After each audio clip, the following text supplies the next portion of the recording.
It is a story that seems all too familiar. Sexism in the workplace. But it's also a story that even a presidential candidate is being forced to defend. Massachusetts Senator Elizabeth Warren is pushing back on a story that she tells often on the campaign trail. This is what she wrote on Twitter. When I was 22 and finishing my first year of teaching, I had an experience millions of women will recognize. By June, I was visibly pregnant, and the principal told me the job I'd already been promised for the next year would go to someone else. This was 1971, years before Congress outlawed pregnancy discrimination, but we know it still happens in subtle and not so subtle ways. We can fight back by telling our stories. I tell mine on the campaign trail, and I hope to hear yours. Maeve Reston is our CNN national political reporter, and so listening to the senator's story, why the criticism? Well, you're seeing all this questioning of Elizabeth Warren's story about what happened to her on right-wing media sites. You know, there's conspiracy theories, people questioning it.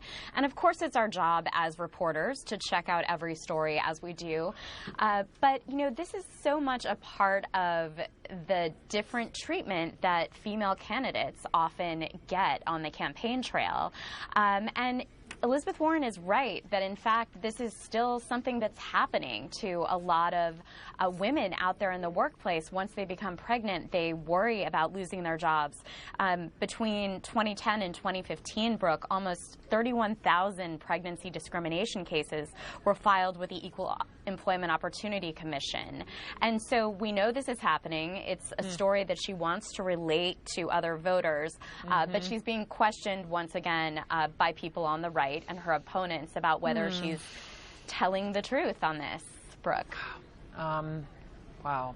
So that is Senator Warren. As far as other females on the trail, Senator Kamala Harris just this week, another presidential hopeful, right? She was pulled into a case at the law firm DLA Piper, which is a place where her husband works. A junior partner there alleges that one of the company's higher-ups, not Kamala Harris's husband, that sexually assaulted her. And so Harris's only connection to the firm is that her husband is one of the hundreds of partners, but she is still being asked to comment on all of this. Is that fair?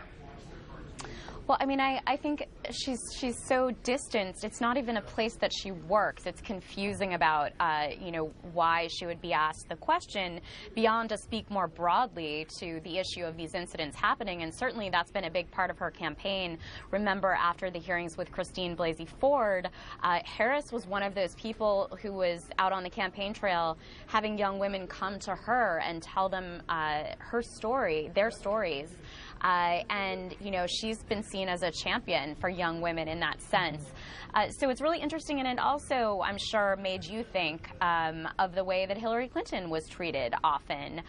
In 2016, there were issues that were brought up about her health, for example, that we just aren't when she stumbled that day at the 9/11 memorial, right?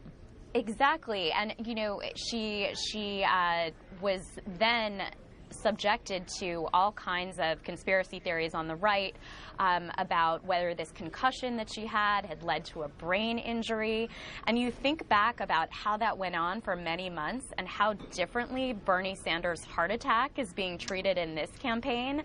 And there's just such a huge double standard there that's kind of baffling and tells us that it still is pretty hard to run as a woman for president in this country, Brooke. I just wanted to have that conversation and wanted to go through those examples. Just making people aware and talking about it out loud is so important. Maeve Reston, thank you very much.